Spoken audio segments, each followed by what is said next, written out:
हमारे YouTube channel को subscribe करें और ताज़ा तरीन मालूमात के लिए बेल आइकन दबाएं। अपने Google अकाउंट पर वेब और ऐप एक्टिविटी हिस्ट्री को कैसे फ़ाल करें? अपना पसंदीदा ब्राउज़र खोलें। accounts.google.com पर जाएं।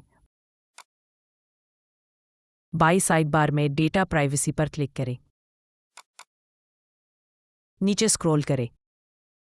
हिस्ट्री सेटिंग सेक्शन के तहत वेब एंड ऐप एक्टिविटी पर क्लिक करें। वेब एंड ऐप एक्टिविटी के साथ मौजूद बटन पर टर्न ऑन पर क्लिक करें। तस्दीक के लिए दोबारा टर्न ऑन पर क्लिक करें। सेटिंग ऑन हो गई है। ओके पर क्लिक करें। अगर आप चाहें तो आप एडिशनल सेटिंग्स भी ऑन कर सकते हैं।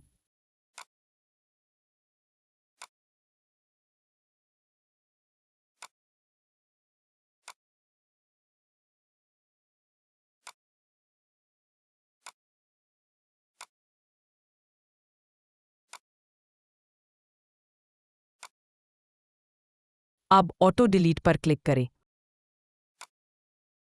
और वो टाइम ड्यूरेशन सिलेक्ट करें जो आप अपनी हिस्ट्री के लिए रखना चाहते हैं।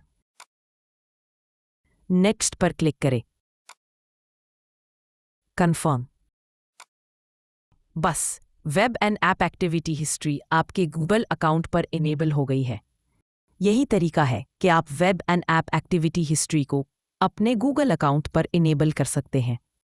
Thank you for watching.